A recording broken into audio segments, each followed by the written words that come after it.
When it comes to commercial snow removal, look to Tovar Snow Professionals. With the largest snow and ice management fleet in the Midwest, Tovar delivers top-notch commercial sidewalk and parking lot clearing services, even in winter's worst weather conditions. With their 24-hour live office staff, certified meteorologists, and personal service, they are leaders in professional snow removal. To get a free estimate for snow removal on your site, go to baseball.tovarsnow.com or call 844-GO-TOVAR. That number again is 844-GO-TOVAR. Tovar Snow Professionals, Chicago's snow plowing leader. Tovar is an equal opportunity employer. All week long, pal. All spring long.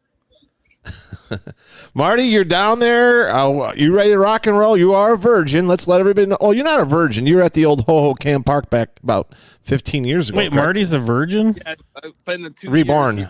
Yeah, it wasn't the Sloan Stadium, so this is my first Sloan Stadium. And you're getting escorted in class by one of the greatest tailgate minds of all time. Oh, my goodness. I can't wait, man. This is going to be hilarious. All right, guys, we'll talk to you later. All right, I'm in the process of getting Marty a couple more beers and a girlfriend, so we're working on that. Good luck with that. Take care, guys. We're Cubs fans helping Cubs fans at Stewart's Cubs Cave parties. Everybody's in for giving back to those in need. We're going to Club 400. Club 400. We're going to Club 400. Club 400. We're going to Club 400 Radio, all right.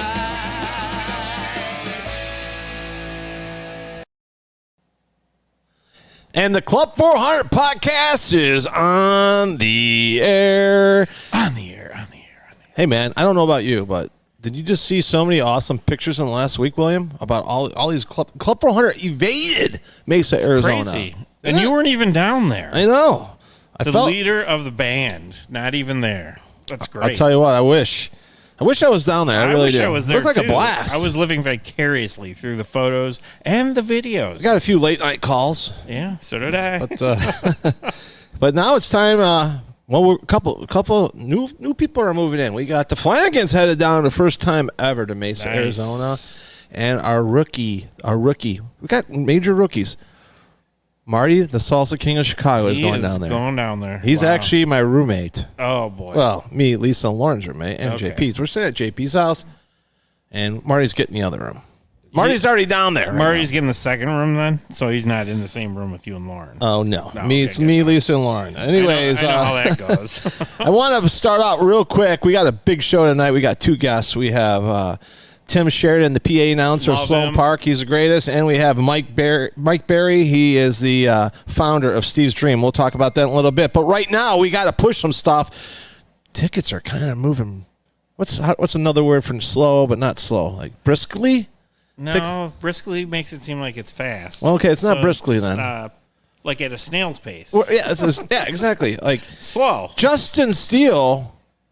Really? He's one of your starters. Every fifth day, you're going to be watching that guy pitch. I think he's the number 3 starter. It's April 6th on a Thursday from 6 till 9 don't get p.m. There's autographs, there's photos, there's a Q&A, there's food, there's Club 400 lager. Do you think because we're sneaking up on opening day, people are just a little slow to the draw? Well, here's one thing. A lot of people are in Mesa. They're all in Mesa, so they're just coming home, hopefully with some money. Hey, the show must go on. We're going to do it with or without you, all right? Stop by the what's the name of the casino? The Gala something down there in Arizona. Which one? There's a bunch of them. The main one where the arena's at.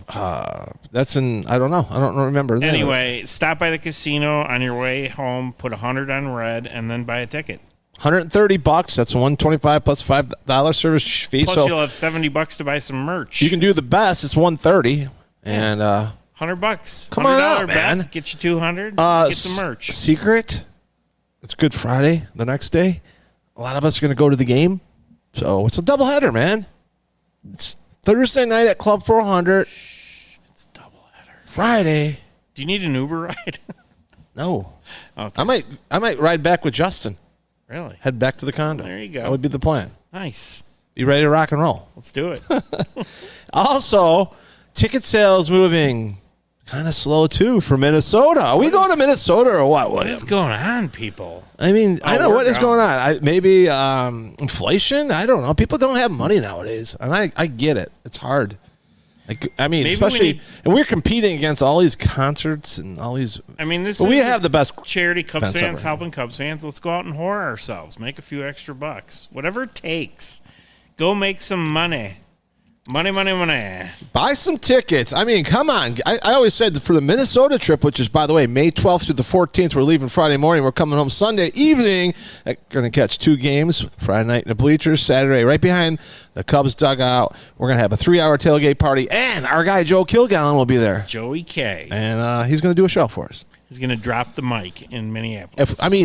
First of all, like, if for some reason the Minnesota trip doesn't move, like the bus never goes anywhere because we didn't have enough people sign up for it, we're still going, William. Oh, we're gone. All right. I mean, you know We're what? on. I mean, let's put it And this Joe's way: going to if it. you want to keep me and William out of jail, make sure this bus trip goes. By the way, if we're going, we're bringing Joe, too. He's going to do a show for the 2 of us. Yeah, if that's what exactly. it comes Joe will down have to crash with us. He'll do a 1-hour show. By the way, he just did one in Arizona. I heard a bunch of Club Hunter people He can came do up. it in my brother's basement. If it's just the 3 of us. Exactly. Party of 4. So sign up for that. All right, Come on, people. Help us out. How pathetic would that be? William, our next podcast, right? Yes. Where's it going to be? You tell me. Club Hunter Chicago. Oh, right. Oh, my gosh. Live. Well, we have that other one, too, we have to drop.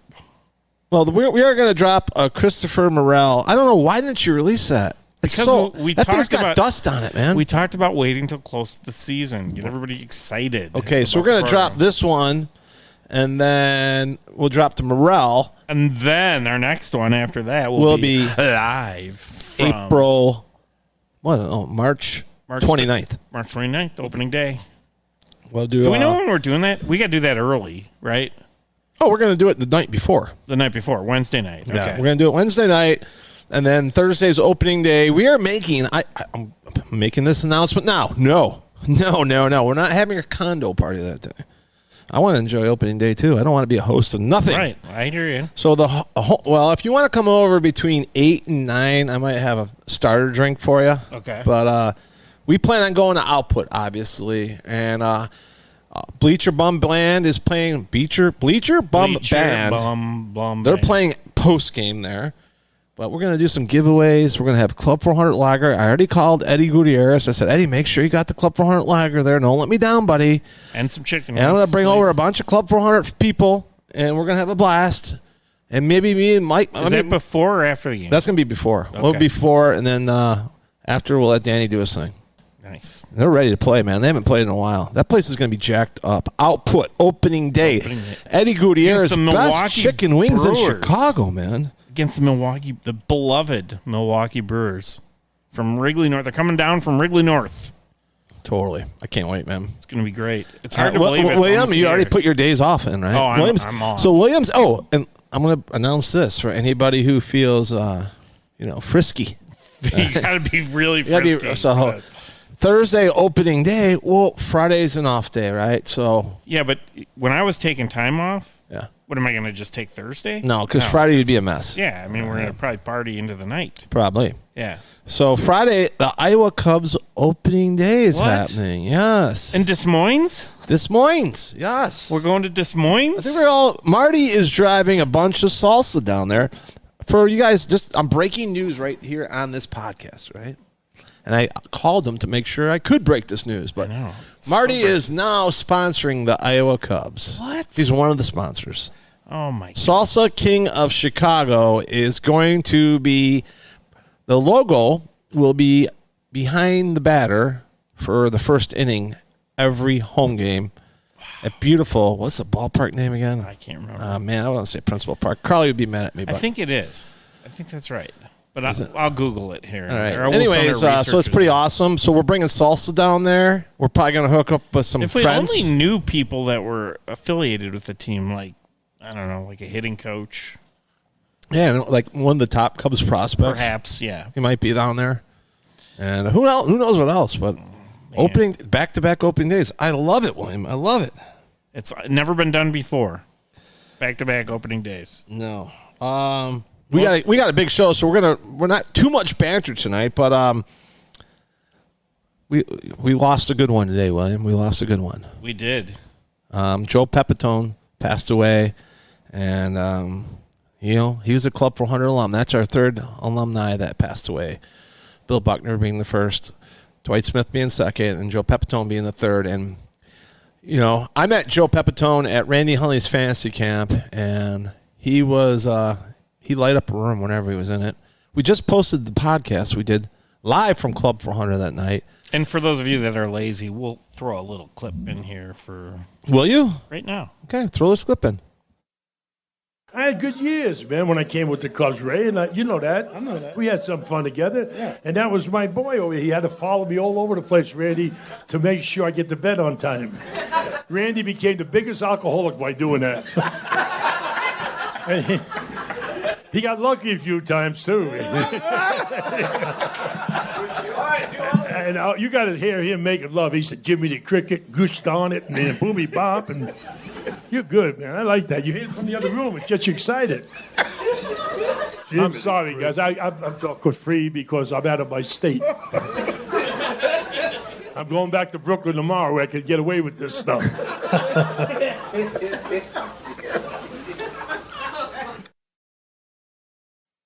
And that was a wonderful night, wasn't it, William? Oh, so fun. So I have a story, and you know what? This is not probably the story you'd want really to tell, but it's just my Joe Pepitone story. I think okay? I know what it is, and I Yeah. think it would be the story he'd want you I to think tell. he'd want me to tell you this. Yeah. All right. So, anyways, I met Joe Pepitone in Mesa, Arizona, at the Randy Hunley Fantasy Camp, and the best part of, and I've said this before on previous podcasts, is in the morning you have a 1 hour meeting. And the 1 hour meeting is basically a roast. I mean, basically each coach tells you about the prior day's teams, what they did. They'll give an MVP away. They'll make fun of someone who did something stupid. But the banter between all that stuff is unbelievable. And like Joe Pepitone, he ran the room. He was amazing. I mean, Ed Lynch was pretty much the main man who ran the room. But for the color, Joe Pepitone was the color, man. Yeah. So, I was so impressed with him.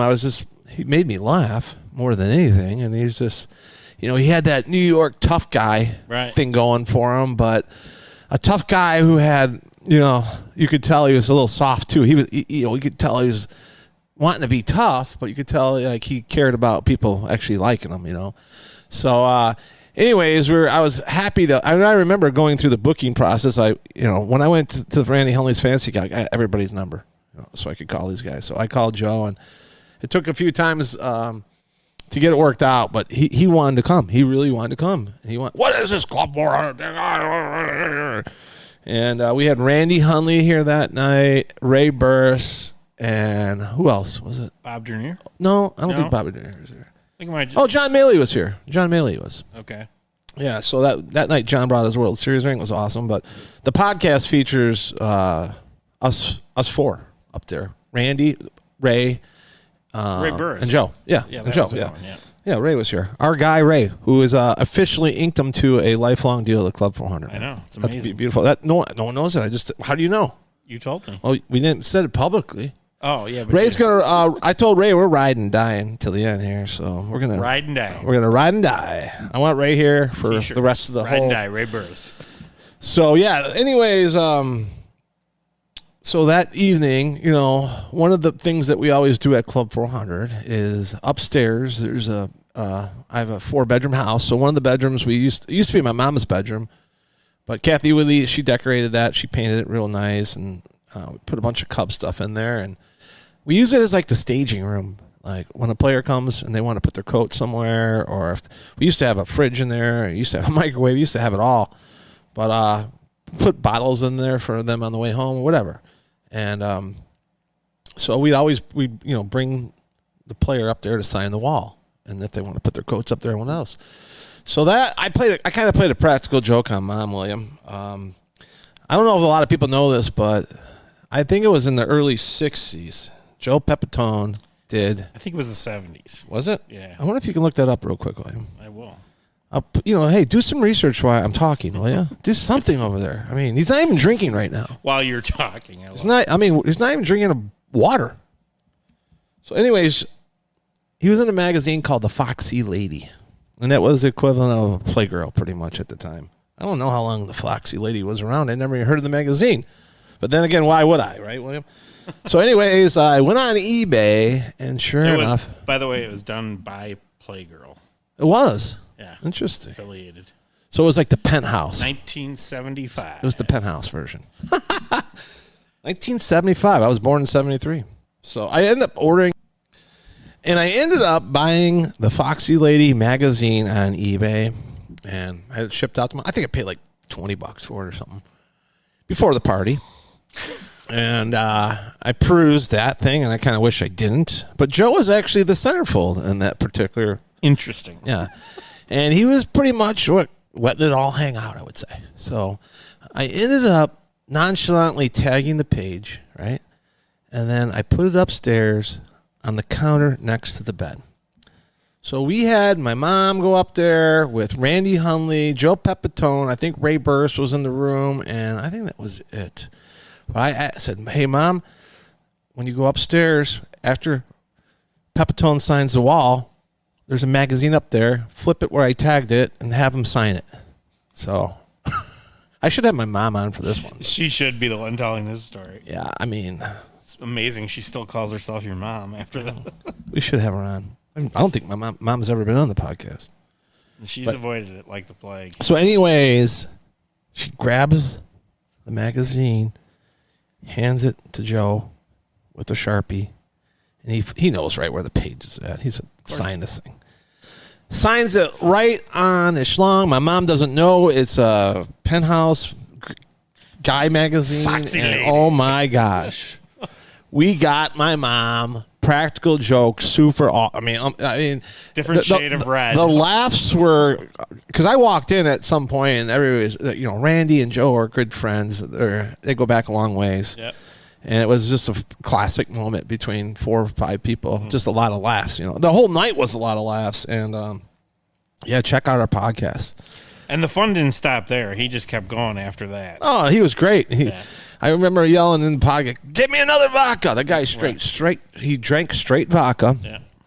And he drank it like water. That was life well lived. It was. And you know what? Before he came out to Club 400, I actually picked up his autobiography called "You Could Have Made Us Proud," the Joe Pepitone story. I highly, highly recommend that book. That's one of the few books that I picked up and I read all the way through. Wow. It kind of reminded me of what's that called? A Beer Made in Hell, the Tucker book. I wish they made beer in hell. I think that's what it was. Yeah, I don't know that one. Unbelievable book. If you ever read that one, I mean, if you're a kid, don't read that one. But Joe's book was like from the 70s, living in New York. Yeah. And all his sexcapades. It is an unbelievable book, guys. Like, if you're going to go download a book and you're going to take a little road trip, download Joe, You Could Have Made Us Proud. And he's not afraid to tell it like it is. And that's the way Joe was. He told it like it was. He did have a heart of gold, and I'm just very proud, to be honest with you, more than anything, William. He's a part of our Club 400 family, and we had him out here, and he signed the wall. He signed the upstairs wall, and he signed a bar stool, so it's pretty cool. I posted those pictures up earlier, so pretty awesome. I think that's it, William. I did want to address one thing. It was bothering me a little bit. Okay, go ahead. Fire away. And I can handle it, but kind of made me mad. So a lot of these guys, especially the older guys, that run their Twitter, pages or social media, it's not always the player running it. Right. So I'm gonna guess usually isn't. No, especially the older guys. They don't know how to work this kind of stuff. So anyways, we just not long ago, which by the way, we're gonna do a podcast, so we just gotta find the time. Basically, Nicole hooked us up, or somebody hooked us up with the someone that worked for the Sun-Times in Las Vegas, and they were coming out primarily to do a story on Club 400. But the writer, he's an awesome guy. He got got to talk to Fergie for like 30 minutes, and he came up to me and he said, "Stu, what do you think about like I changed the narrative of my article and I make it about Fergie, but have you guys a part of the background?" And I was like, "Heck yeah, you do it. You do what's best for you, and you make the best article possible." I don't need it. Right. So he did. He did an unbelievable, awesome job. So he posted it out there, and Crowley's. I'm looking at Crowley's post here. It said, "Fantastic article on at Fergie Jenkins. He has always supported the mission of Clubs 400 Cubs Cave, Cub fans helping Cub fans, and has attended numerous events. Thanks, Fergie, for being a Hall of Fame person as well as a Hall of Famer on the field."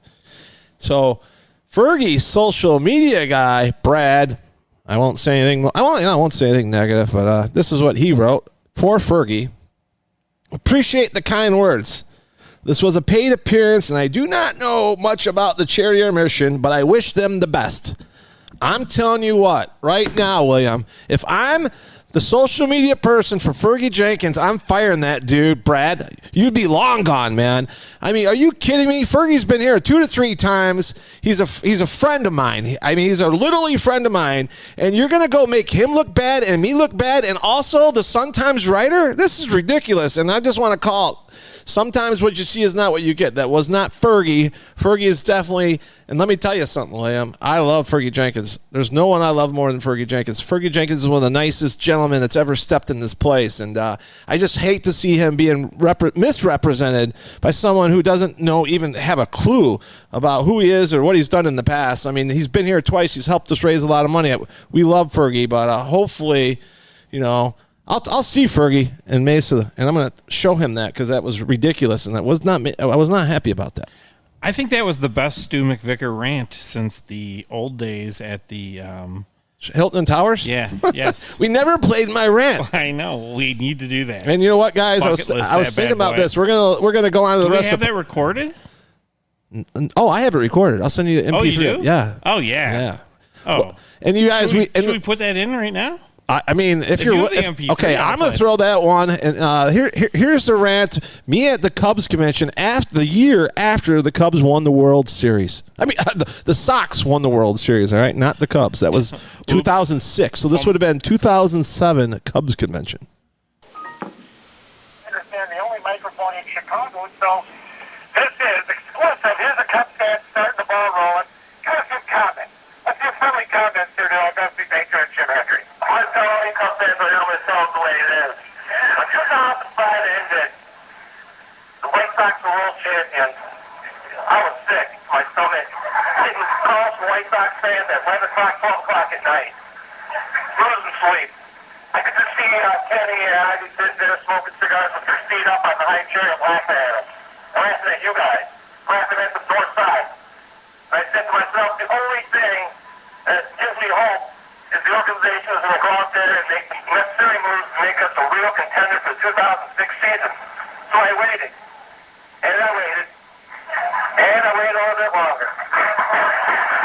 I said to myself, hey, the Cubs are adding 16 and 1,700 new bleacher seats. More revenue right there. The Salter contract no longer exists. Hey, you guys buy some more bricks, we'll get some more money that way, whatever it takes. And then I said to myself, as of today, right now, we have a questionable left fielder, a questionable shortstop, your worst free agent pickup in Jock Jones I've ever seen. He's terrible. And all I gotta say is this. Right now, there's a lot of question marks on this team. And I'm really not happy with you, Jim. That's for sure. And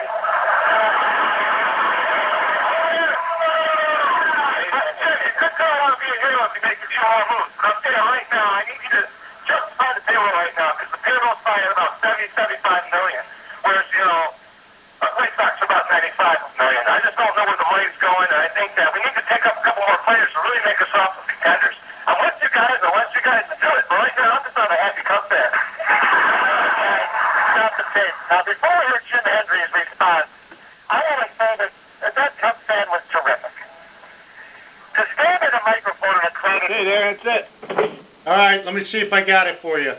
I'm not sure if that's better than the one tonight, though. Tonight's was pretty good, too. I'm going to have to cut that one and save that for later. But I get it, though. And you know what? This is what people have a problem with Twitter and all that kind of stuff, you know. And even when your guy was president a couple presidents ago and he was tweeting in the middle of the night. So it wasn't my guy. Was he doing that himself? Or No, he was. Do you think Joe Biden is sending out those tweets? I don't think Joe Biden knows how to tweet, but I kind of get the feeling that, well, we don't need to go into politics. But, no, that's another speaking podcast. Yeah, that's a whole separate Which we thought about series. doing one of those, actually. Hey, speaking of, like, great guys, though, just totally awesome guys, cannot wait.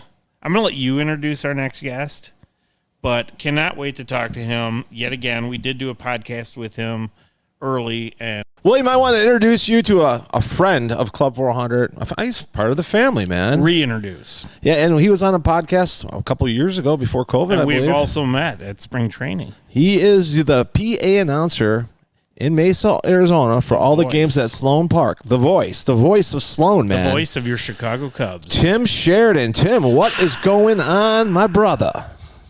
Good afternoon, William and Stu. Sorry, that's the PA voice. I just had That's to throw that in awesome. there. I want a PA voice.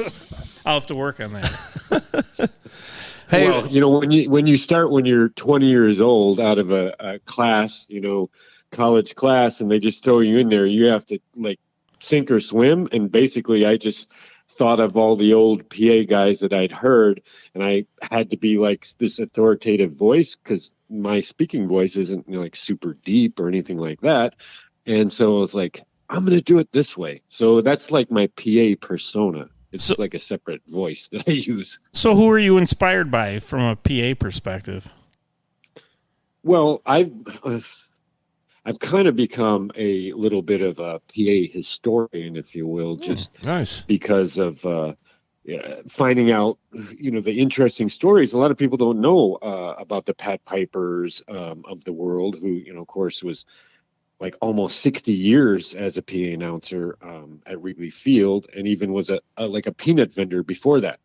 So, and of course, you know, the legendary Bob Shepard, the voice of God, over at Yankee Stadium all those years and stuff like that. So it's pretty interesting. I enjoy that. So my inspiration was, I think, more of an amalgam of all of them, or all of those that I knew at the time, and just to try and be that kind of authoritative voice. And at the time, the Holcombs were somewhat running the press box. That's the group that helps out the Cubs, or had helped them out for a lot of years. They still do. And so they said, basically, we just want to hear the information. We don't necessarily want to know that you're there, so don't, do anything funny or crazy. And so I started off pretty straight-laced and have always kind of kept to that. I think I do a little bit of my own kind of style, if you will, with like the Cubs names and different things like that now than I did, years back. But that's all part of, kind of an evolving public address announcer that, I've become. And it's something I never thought I'd be doing all these years later, but here we are. And how many years has it been? Well, this one's a big one. This is my 40th season. 40th season. Wow. Hey, I see you're passing out baseball cards. I got to get myself one of those, William. Well, I want I'm to kind of I've jealous. got some locked in because I have some autographed editions. There's only going to be 400 of those. Oh, I need one of yes, those for perfect. sure. So I'll lock you in for those. I have other ones that aren't the autographed edition. I just wanted to do That will something definitely. special. I need two of them. I need one for here, and I need one for the condo for sure. And you'll be in both You got places. it. Yeah. You got it, my brother. No problem. So that's how many games do you think that is? Do you ever figure that out? How many? I figured it out, and it's an approximation because I'd have to go back Yeah. to each spring and find out how many games were that spring. So I kind of averaged it out. I think it's just under 700, Nice. 680-ish, somewhere in there. Tell us about your first day ever. Well, first of all, tell us how you got the job, and how did it evolve into you're working at, which was at the time Hohokam Park, right? Was that where you started or no? Yeah, Old Hohokam Park, which is basically a story of right place, right time. I had a radio and TV announcing class at Mesa Community College, and someone came in apparently talked to our professor, and next thing I know, he says, "Who wants to help out at Cubs spring training?" Well, me being a huge sports fan, baseball fan in particular, I just threw my hand up as quick as I heard that, and so there was two of us that went over that day, and then they said, You two are going to be doing the public address announcing. The other guy is going to like be the spotter and answer the phones and do all this. So we kind of that first spring we shared all those kind of duties, but we didn't really know what we were doing. It was kind of like, holy crap, we're going to be doing this. Okay, let's do it. That's so great. It was kind of. You met so many different people, including my idol. The reason why I'm a Cubs fan, period, Harry Carey. I mean, I got to ask you why I got you on. Like, tell me, I mean, you hung right next to that gentleman every day for many years. Tell us your best Harry Carey story that you can tell, if you could. Well, that's it. So many of those just are not for public consumption, I think, But seriously, Harry was just, and I've probably mentioned this on the previous podcast, but it's worth repeating, and it's why he became such a fan favorite. And I would watch him after the games got over, and at the old Holcomb Park where he only had 1 year in the new Holcomb when they built that new stadium. That was after they tore it down after the 96 season. And so it was ready. The new one was ready for 97. Well, Harry was there for 1 year, but he didn't make it to the next year. So it was just the one season new park. But in the old ballpark, you could reach right out, and there was the fans. The season ticket holders, most of them were like right below the press box because that was one of the few shaded spots. And he would sit there and sign autographs for 25 minutes, half hour, 40 minutes until the last person had an autograph. And that's kind of the guy he was, where other announcers, not naming names, Steve Stone. Sorry, did I say that? Oops, no. And and Steve Stone had to sign it to your name, And Steve would just like close up his briefcase and just like beeline and Steve, gonna get your autograph. Steve, gonna get you. And you just he's paying for it now. He's with the Sox. So. Hey, well, there you go. That's an issue right there. But you know what? I'm gonna say one thing about Steve Stone, and that is I read an article about him, I don't know, maybe 8 years ago or something.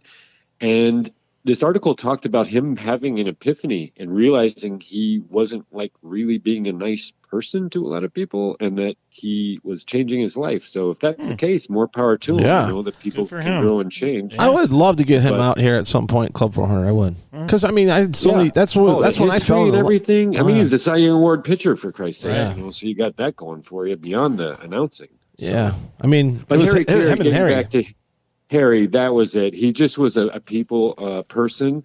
And this is what I loved about him. When he wasn't actually announcing games, and back then they only announced about maybe a half a dozen games every spring, but he would still be there at the ballpark. He would sit in the stands with the fans, drinking his beer and having a good time, and then he'd eventually work his way up to the press box to sing the seventh inning stretch, even when he wasn't working. But that's what he did. That's the kind of guy he was. That's great. Yep. That's awesome. So, Tim, you're out there all March long. Like we said, you are the voice of Sloan Park. What does it mean to you to walk in every day to go to work and, you're in beautiful, you get out of Minnesota, which we all know Williams, you guys are both Minnesota boys. Yes, we are. By the way, everybody, I want you to listen to me right now. Before we went on the air, these guys both picked the 91 Twins World Series Game 7 against the 2016 Chicago Cubs Game 7. I had to put it out there. I made a note of it. But I didn't say that. He didn't say that. Oh, he didn't say that? I said those two are the fake two news. best that people will say, and I didn't make a choice. Okay, all right. Well, William did. I'm just saying baseball people will say you were there. 91 game. You were there. I was there, too. Yeah, each game was great, and for me, they both had significance in different ways. Absolutely. And I don't think, honestly, because I had a World Series in 84 with the Cubs, or 87, it was 87, right? 87 with the Twins, yeah. Yeah, with the Twins, sorry. Because I had already had that experience, the 2016 World Series with the Cubs was totally, it had like such an impact because of the 108 years and, me being a PA guy for the Cubs for so many years coming back, it was all about the lovable losers and all of this. And, that was like the ongoing thing forever is, being a Cubs fan. And so when that happened, that was like, the weight of the world lifted off of the shoulders of all of us Cubs fans. Do you think that's going to happen to us when the Vikings win the Super Bowl? Oh, gosh. And just having Bud Grant just passed away, it's one of those things where it's like, I don't know. I'm what I've told my brothers who are also Vikings fans growing up in Minnesota, that's like, hey, if the Cubs can do it, damn it, anybody can. That's right. Yes, we've seen it all. So you get on that plane and head to sunny Mesa, Arizona, and tell us what the month of March is like for you. It's got to be a dream, right? It is, and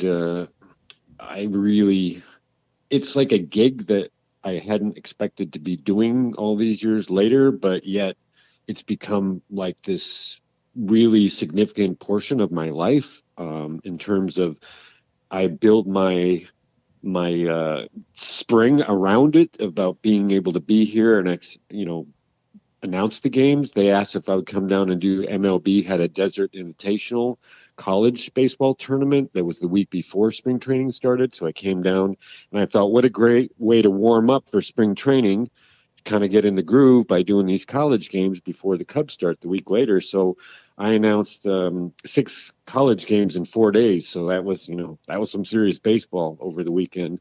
But I love it. It's the weather here in March, as I've always said, is about as good as it gets in the Valley of the Sun, as we call it. It's fantastic, and it's a lot of sunshine. And when you put baseball with it and the Cubs, I just get that nostalgia every year when I come back. I like smell the popcorn and the smell of the hot dogs cooking and all that, and it literally brings me right back every year because the senses are powerful, but smell is a super powerful one. So it just kind of, I don't know, it just cements that beauty of what spring training is. And I think part of it for me too is that there's no necessarily a pressure to win because these games don't matter, but so it makes it kind of a fun, easy feeling. I've always said that there's 2 things that are important in spring training, and that's basically for the fans to have fun and to get the team ready for opening day. That's really it. I mean, so wins, losses don't matter. It's just getting the team ready. That's the, how each manager goes about doing that. That's their deal.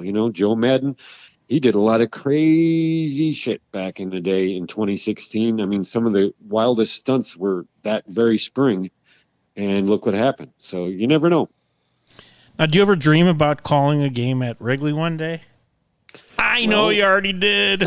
Last year, right? These guys have not done their research. That was a softball, Tim. I know. That was last year. Yeah. Last year. Right? 2021. Not this past year, but it was the year before. I remember you coming out for it.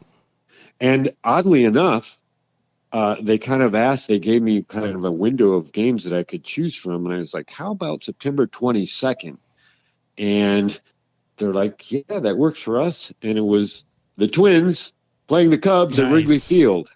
So it was literally my Mount Everest, getting a chance to climb up there. Man. And something I found out later, this is an interesting little side note, as I've already mentioned, Pat Piper, the almost 60 years PA announcer at Wrigley Field, who started before they actually, had a public address system. He had this huge 5-foot megaphone. He used to run up and down the lines and, shout it out. He'd lose like 6 pounds a game doing it. But it was September 22nd. That was the first Pat Piper Day at Wrigley Field, and I had no idea. It's wow. Well, that's kind of a perfect symmetry. Yeah, no doubt. Yeah, that is cool. It all kind of worked out. It was meant to be. Yeah. Huh? It did. So, yeah, that was like super special. I mean, there was the sky turned all like pinkish and like this amazing clouds across over the lake and everything from the sunset behind. And I mean, it was just sitting up there with that view out across Wrigley Field from up high. Oh my God, what a commanding view. It's incredible. So I was just blown away. And the one thing I have to say, and my brother and his wife were there, and a couple other friends came up from Arizona, and I was like thinking to myself, okay, this is probably the only time I'm going to get to do this at Wrigley Field, so I better not screw up. Because like you got one time, and if you screw up, that's going to live with you for the rest of your life. So I was just happy that it was You didn't screw up. mistake free. Right? I didn't mess up. I didn't call anybody by the wrong name. So it was. If you it was did, it would awesome. just be Ode to Harry Carey, man. That's Right. Well, right, exactly. One of the great things, Tim, is, and I know, and Tim's really good, man. He's the nicest guy ever, and he comes around and hangs out with the fans. And when you come back here, I mean, you see a lot of people. I'm sure, like it's like your second family. It's a baseball family, Yeah. It's all about the fans. And, I wrote something recently on my little blog that I do, Boys of Spring. And Which is, check kind it of out. talking- By the way, Boys of Spring, where will you find that at for the listener? boysofspring.com. And then you go to Cub Soup on there, which is my blog or the blog. It's easy to find. It's where I kind of have, there's all kinds of stuff there. If you're a Cubs fan and you haven't seen it, you can find a lot of different videos that I put together, and These are home videos, actually, Very too. cool. yeah, pretty much. So, but If you didn't know, Tim, back in the day, he was always carried a camera around, and recorded exactly. everything. And nobody, I think we right. touched that on the last podcast. We did, yeah. Yeah, I think so. Yep. And so, in terms of the Cubs and I wrote a blog recently about the 40 years. And basically what I said was, it's all about the people. Yeah, I'm lucky that, I'm announcing for the Cubs all these years, but it's the connections with the people, the fans, the coworkers, everybody that I've met over the years, and come back, I haven't seen him for a year, and then come back and we're best buds again. It's like no time has passed. So that's the stuff I really value. That's, it's people in life, and people all have the same interest, like the Cubs. So I'll kind of get behind that. We have this kind of connection. So that's special. It's special being here in the sun and doing baseball and all that. And I mean, I get paid, which I always joked with people. It's like, are you kidding me? I feel like I'm like stealing money, pinch me, because like they're having me be at a baseball game and do this. It's not like work, It's fun. I would be there anyhow in the stands and having a good time like Harry did. So we kind of get the same thing from, and he probably produced the show we did with you before, John Benedict, who's now the Cubs organist. Cubs organist. Yep.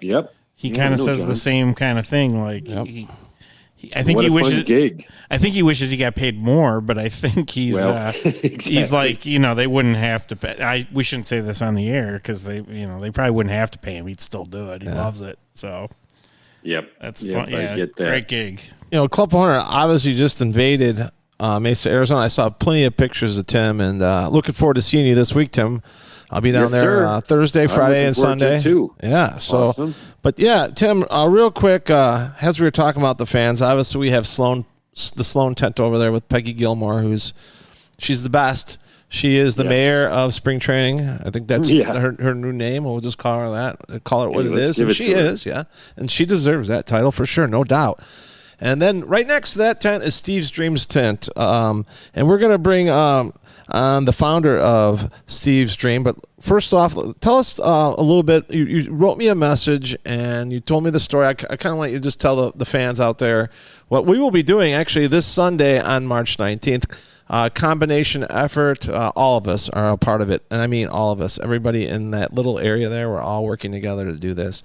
But Steve's Dream procured. What's I saying? The six procured. Procured. Okay. I'm trying to use fancy words now, William. I know. There you go. So 6 It's tickets. dangerous. So there's actually a family of 6. So I'll let you lead into there. Well, my sister-in-law and my brother,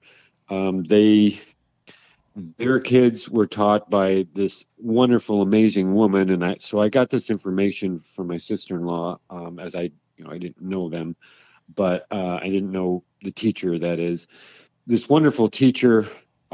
She taught all 4 of her kids kindergarten, and apparently, and my brother and his family moved to Tennessee about 3 years ago, and this woman is so wonderful. She probably hasn't taught their kids for 5, 6 years, but she still sends them like Christmas cards every year, and she sent them like some candy and flowers when they moved to Tennessee.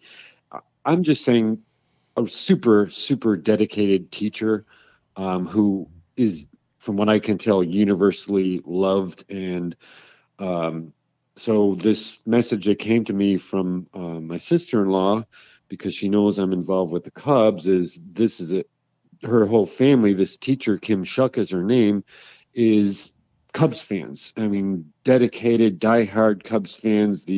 Her husband had a little league team that was the Cubs with like their, regulation uniforms and all that. And just anyhow, getting to the part that gets me is she had a seizure at school, and it's something that she hadn't had, and they took her in. They found out she's got this brain tumor.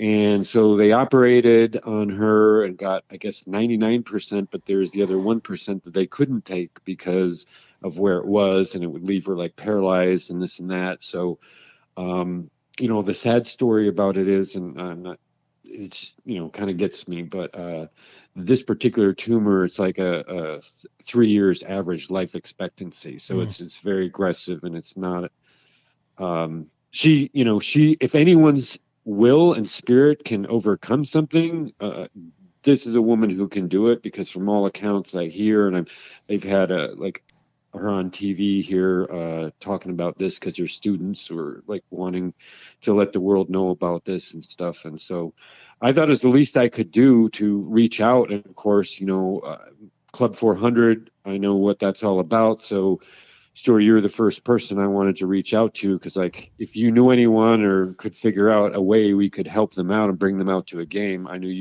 you'd have that dialed in. So that's how it all started. Worked out really good. I contacted Mike from Steve's Dream. He's kind of the captain around there. He's the same thing. Cubs fans helping Cub fans. We're going to bring Steve on next here. But he has a story behind his charity, and I shot him a couple of the articles that Tim sent me, and he was in right away. And like I said, that whole group there in the corner outside the home plate area, it's a big family over there. It really is. Everybody watches out for one another. People cook and share their food, and it's a nice place to be. It's a nice place to be. A lot of warm love over there. Oh, I could tell. And I was out there last weekend. I guess it was last Friday. And, I wanted to go out and just say hello to Club 400 anyhow. And then I met Mike and Peggy, and I think I'd met Peggy before, but it's just like, now I have, new best friends. Yeah. They're awesome. I mean, they're the greatest people in the world. So I could just tell, what they're carrying and, what they want to do. So it's just fabulous. Also, if you're hungry before a game, there's going to be pizza and salsa at the Club 400 tent for every game. I did get a couple slices of pizza while I was there. Did you try the salsa? I didn't get a chance to, but I will. Okay, put that on your bucket list. Now I know Stuart's going to be there. I'm going to be popping out on a regular basis. Definitely. And, after the game, we'll have some cold ones for you. But, yeah, Sunday. I'm done with that. This Sunday, March 19th, everybody, Tim, Steve's Dream, Sloan, we're gonna the family's gonna come out. I think there's 2 girls and 2 boys and her husband, and we're gonna hang out before the game, get them some autographs. I'm gonna contact a couple of my guys, make sure they stop by, and it'll be a group effort on giving this family a great day. He's got guys like P. Wizzy. I know probably. He does. I know, man. Stu's got guys everywhere. He's got guys. I got guys. Yeah, I got a guy. Yeah, I'm the type of guy I know a guy. I know a guy who knows a guy. He knows a guy. I need to get my shower fixed. So anybody out there, I need to get that fixed. So, anyways, Tim, pleasure to have you on. Always great to talk to you. My pleasure. Looking forward to seeing you, and then hopefully, can't wait. We'll see you out on a road trip. May 12th to the 14th in Minnesota. We'll have a great time. We'll tailgate. William's going to make it this time, and we're going to your stomping ground. So I want you to show me who's boss. All right, down. Yeah, you got it. It'll be a blast. Yes. And thank you guys for having me on. I mean, Stu, William, this is always a pleasure. And like I say, I get lucky to have had this little month and a half gig following the Cubs every spring and lucky enough to do it for this long. But like I was maybe mentioning before we got on the air, it's people like Kim, who's a teacher for almost 20 years, who impacts so many lives and things like that. Those are huge people who have done wonderful, wonderful things in their lives. And so to kind of help her when she's in, a little, definitely a trying time in her life, even though we're all hopeful she's going to overcome this and stomp on cancer or whatever. But so I love you guys for jumping on this thing and taking charge. And, I'm going to be there on Sunday and before the game and after the game and kind of help them whatever they need. And so cool, man. It's going to be a great day. That's for sure. Yeah. That's what Club 400 is all about. Cubs fans helping Cubs fans. Right on. We'll see you Thursday, buddy. You bet. Take care. Okay, Thanks so much. Yeah, well, surprise. I asked myself this question the other day. I said, why haven't we had Mike Berry on from Steve's Dream? Why haven't we done that, William? I don't know the answer to that, Stu. You're the guy that usually books the guests. I know, so I'm going to blame you. I'm really actually very happy to have Mike Berry. He started a charity called Steve's Dream, and he's at Sloan Park every game, actually. Every game, him and his beautiful wife, and they have a tent there, and they help Cub fans. They're Cub fans helping Cub fans. So, Mike, I appreciate you coming on the Club 400 podcast. I am definitely looking forward to seeing you on Thursday. And so tell us, Mike, how you became a Cub fan. That's always like the question I love to ask first. Well, Stu and William, thanks for having me. Oh, my goodness. Well, I became a Cubs fan. My first Cubs game at Wrigley was 1961. My dad spent big bucks. I think the tickets were $5. We sat between home plate and the third base dugout in about the fourth or fifth row and got to see the Milwaukee Braves play the Cubs. Wow. Dick Ellsworth pitched for the Cubs, and I don't remember if they won or lost, but I remember it was like, this is how you watch baseball. I was very young at the time, but I just took it all in, and that was my first Cubs game. And, that started it in the late 60s, early 70s. I can't tell you how many times. I was a bleacher bum back in the 60s and 70s. I could take up the rest of the day talking about stories. Did you wear one of those yellow hats? The construction hats or no? I didn't have one of the construction hats, but I've got a lot of stories. And in fact, I was just sharing some of them with Fergie Jenkins. I saw Fergie stopped at your tent. That was awesome. Yeah, and we talked yesterday for quite a while. Great guy. But, I've moved out here to Arizona in the 80s, became a season ticket holder for the Cubs out here in Arizona in 1984. And, and have been attending spring training games since then. So I've seen a lot of changes. And I am full of stories. Who's your favorite player? My favorite player of all time, it's funny, I'm looking at a signed jersey of Ernie Banks in my office here at home. And it's a toss-up between, I have three favorite players of all time. One would be Ernie, one would be Ron, and the other would be Riz. Those are good. Those are three good ones. Yeah. Three. That's a Mount Rushmore right there. I like it. Yeah. Yep. They're all unique in their own way, and they're all genuine, and you can't ask for more than that. We were just talking about that with Tim Sheridan, the old ho-ho cam back in the day, huh? What a nice piece of junk it was. It was home, but it was not the nicest place. I'm going to argue with you because I love it because my seats were over the Cubs dugout, and I got to talk to Billy Williams every single day. I wasn't more than 10 feet away from him. Really? So, it may not have been aesthetically pleasing, but back in the 80s, my dad would they would let you bring in Playmate coolers of beer, and my dad would bring in one with Bud, and guess who he would share his beer with? With Billy? No, Harry Carey, I'm guessing. Harry Carey. Okay, I digress with stories. I bet you got a lot of stories. We could probably do a whole podcast with you on there for sure. We should do that one day. That's fun. There's nothing like, that's the thing. Like, how many great memories do you have from Ho-Ho Camp Park? That'll always be a special place to you for sure, because it's all about experiences and memories. Oh yeah, I was like a bodyguard for Sandberg when he was going out to his car. The players would park with the fans, and he was going out. He got mobbed by fans, and I was actually happened to be in the area, and I had to play security for him so he didn't get mobbed. Wow. So, you live in, obviously, Arizona. How often do you come up to Chicago for home games a lot or no? We try to get back there. We missed the last couple of years because of COVID. Right. We've been up there, several times. Yeah, there's nothing. I mean, March 30th, we got 8 more spring training. Well, more than that, not including the away games. And then, what are we, 20 days out, William? Yeah. It's unbelievable. So, yeah, you guys always do it up right at Sloan Park. But tell us about your charity. So, Steve's Dream. So, Steve's my son. And unfortunately, it's a sad story. Back in 2002, he passed away unexpectedly of pericarditis. Now, that's an infection around your heart. He hadn't been feeling very well. He had moved back to Chicago. He had just gotten married in September of 2001, and just a few days after 9/11.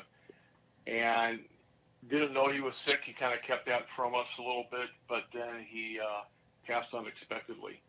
And as we packed up and headed back for Chicago to help make arrangements.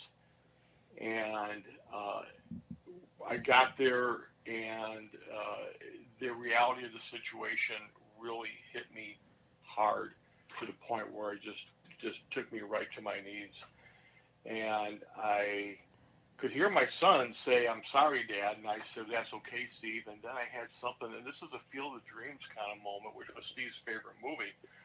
And I heard something in my head. It wasn't mine. And it said, "Something incredible is going to happen to you this day. When it happens, they will sing." And what they mean by that was I was making funeral arrangements for my son, and it happened to be my birthday. Really? In January.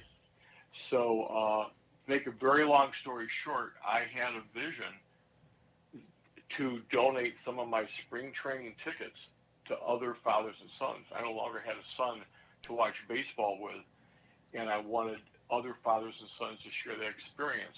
And so I started giving away some of my spring training tickets at Hohokam.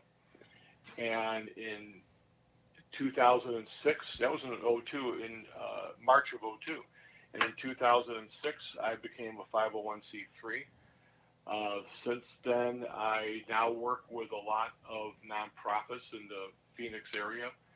And to date, we have donated over 2,200 tickets.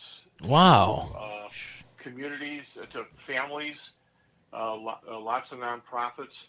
And you mentioned I've been to a lot of games. Well, since Steve passed, the Steve Dream games, I've been to 303 consecutive games. Wow. That's amazing. I didn't know that. Mm-hmm. That's a whole lot of tickets and a whole lot of consecutive games in a row. It's unbelievable. But, it takes a community. As you know, Stu, it takes a community. No one person can do one thing.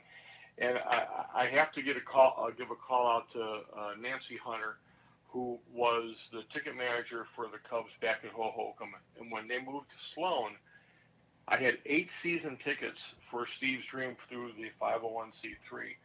And they were great seats. They were behind the Cubs dugout, third row, sixth row, another section over in the sixth row. So they were, 2, 2, and 4.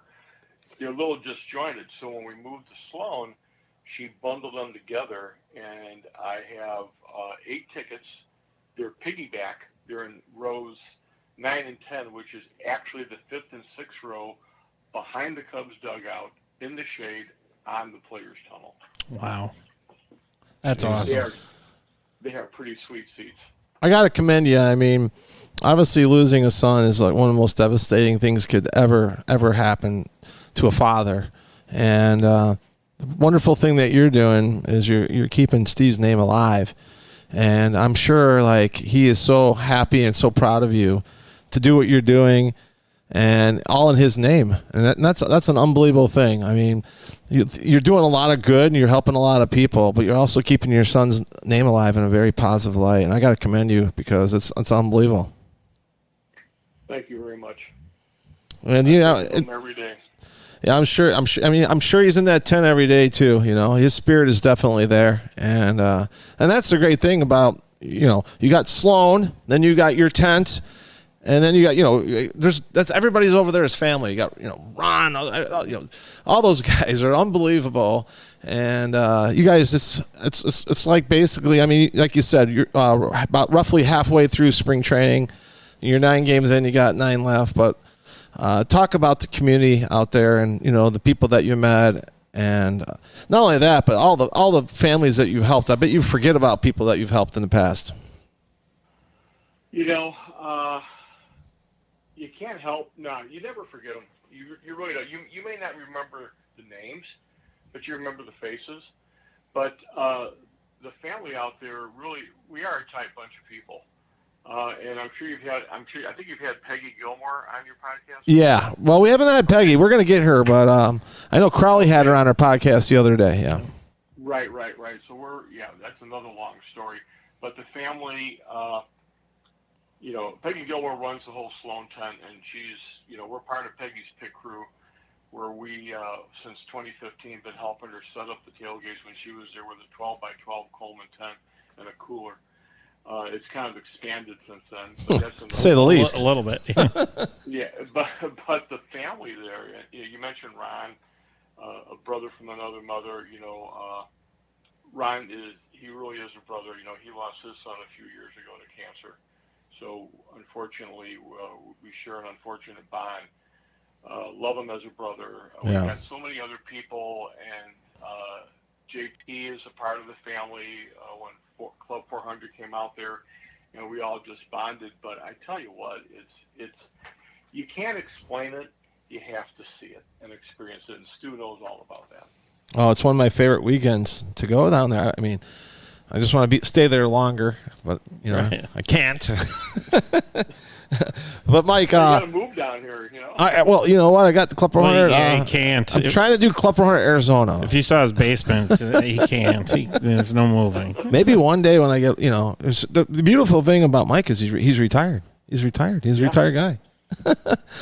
Every day is Saturday. Yeah, that's what he said to me the other day. I know. I was like, one day I'll get there. Yeah. But Mike, tell us about Cub fans. I'm telling you right now, if you know anybody who's in Arizona or there's a need for tickets, for someone who's maybe sick, or we'll talk about a family we're helping out this Sunday. But what's the best way to get a hold of you? Do you have a website, or how do people usually contact you, and how do people find out about you? Well, what I do is I work through other nonprofits. So, we have 18 games this year. I have 8 tickets. It's super high demand. And over the course of the years, I reach out to nonprofits. Okay. There's a lot of great nonprofits like Hope Kids, Colton Cowell Foundation, Mended Little Hearts, Arizona Cancer Foundation for Children, Amanda's Hope. The list goes on and on and on. I've got a list of. So you created your own network, and that's hot. That's unbelievable. I'm sure. I mean, that's the thing about having a charity. It's it's a job, no matter what, but it's fulfilling, and I'm sure it's so fulfilling for you, right, Mike? I tell you what, it's extremely fulfilling because there's always a handful of families you meet where the emotions just get really intense. But they're good emotions, if you know what I mean. Yeah. It's kind of hard to explain, but the reason I do this is, simply put, I share Steve's story, and with parents and with their kids, and I want everybody to understand how precious the love is between them. And if I've been able to help strengthen that love for just one family or one person, then Steve's dream has been successful. And I think it has been.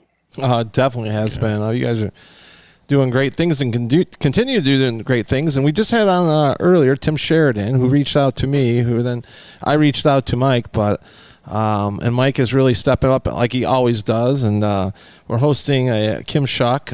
We talked about it a little bit earlier, but yeah, it's just like that. We're gonna have they have 4 kids, 2 boys and 2 girls, and we're gonna they're gonna come to Mike's tent. We're gonna cook for him, and we're gonna have an unbelievable time. And it's just things like that, right, Mike? That just like obviously.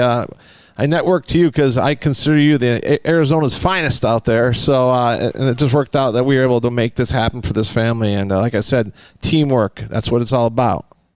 It's funny how things work out, Stu, because normally I've already got the tickets already spoken for well in advance, but something told me to hold back a whole bunch of games. So I did. And then when you told me about Kim through Tim, I just stopped giving out tickets and said, this is a priority for this family. They need to get to a Cubs game, and we're going to make it happen. And that's exactly what we did.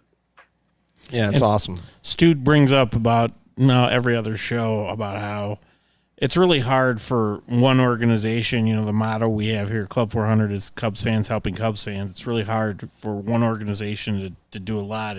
When everybody gets together like you guys are doing for this on Sunday, it makes things just that much better.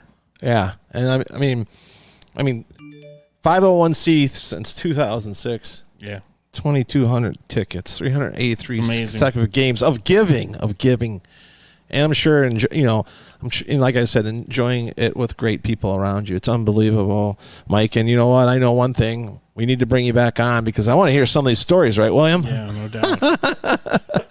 So, well, it would be my pleasure. Yeah, you know what? We'll do that down the line.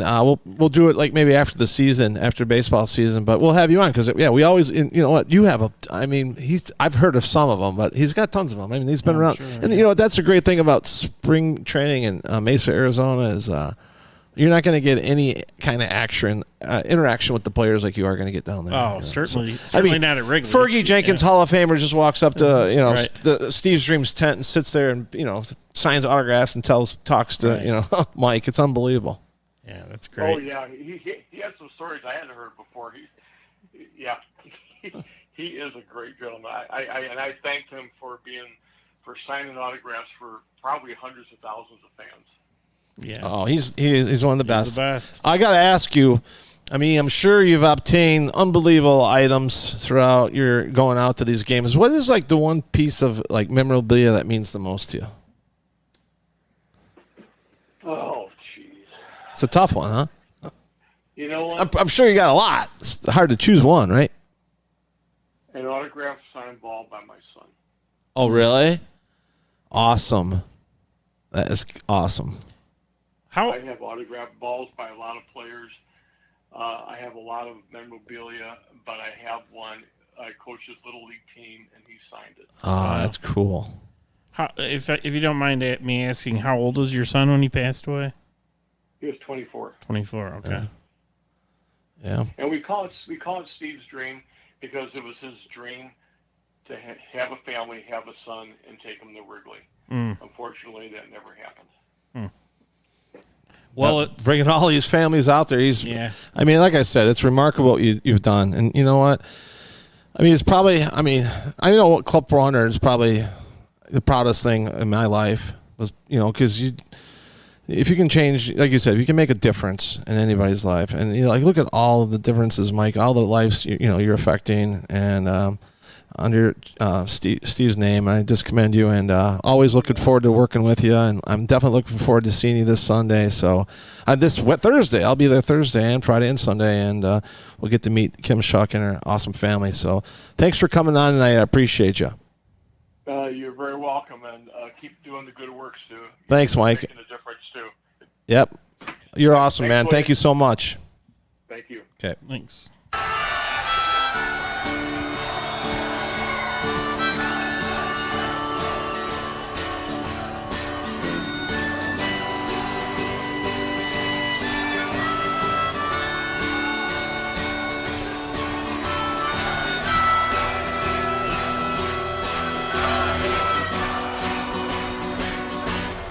Like one alone, just one swirl. Dream the dream.